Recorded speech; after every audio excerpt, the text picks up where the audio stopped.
Adventure by Enid, Blyton. And under the Fareaway 3 adventure, we are doing The Land of Goodies. Chapter 1. Joe, Beth, Franny, and Rick were usually very good children, but they had been rather naughty lately. Rick and Joe quarreled, and they fell over when they began to wrestle with one another and broke a little table. Then Beth scorched a tablecloth when she was ironing it, and Franny tore a hole in her clothes when she went picking blackberries.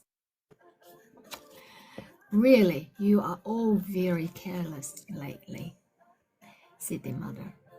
"Joe, you will mend that table as best as you can. Rick, you must help him, and if I see you quarreling like that again, I shall send you both to bed at once. Franny, why didn't you put on your old clothes when you went to pick blackberries, as I told you to? Now you will have to mend your clothes and properly." Beth had to wash the tablecloth carefully to try and get the scorch marks out of it.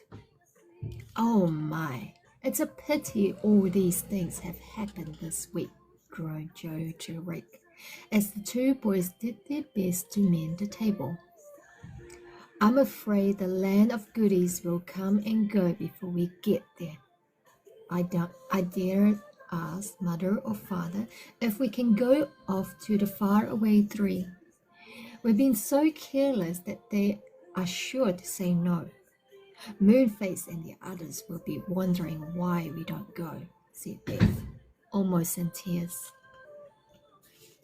They were the Land of Goodies had come, and a delicious smell kept coming down the ladder. Moonface waited and waited for the children to come, but they didn't. Then he heard that the Land of Goodies was going to move away the next afternoon, and he wondered what to do. "We said we'd wait for the children, but we don't want to miss going ourselves," he said to Silky. "We had better send a note to them. Perhaps something has happened to stop them coming." So they wrote a note and went down to ask the owl to take it, but he was asleep. So they went to the woodpecker, who had a hole in the tree for himself, and he said he would take it. He flew off with it. He soon found a cottage and tapped on the window with his beak. "A lovely woodpecker," cried Joe, looking up. "See the red on his head? He's got a note for us." He opened the window. Mother was there, in the same room as the children, and she looked surprised to see such an unexpected visitor. Joe took the note. The bird stayed on the windowsill, waiting for an answer. Joe read it and then showed it to the others. They all looked rather sad. Dreadful to know that the lovely Land of Goodies had come and was going so soon, and they couldn't visit it. "Tell Moonface we've been in trouble and can't come," said Joe. The bird spread its wings, but Mother looked up and spoke. "Wait a minute," she said to the bird. She turned to Joe. "Read me the note," she said. Joe read it out loud. "Dear Joe, Beth, Franny, and Rick, the Land of Goodies is here and goes tomorrow. We have waited and waited for you to come.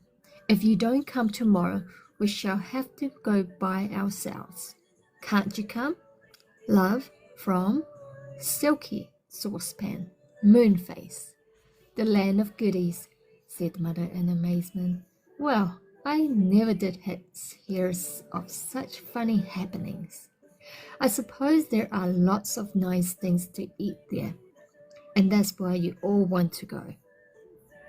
Well, you have been in trouble lately, but you've done your best to put things right. Tomorrow morning, you can go to Mother, oh, thank you, cried the children.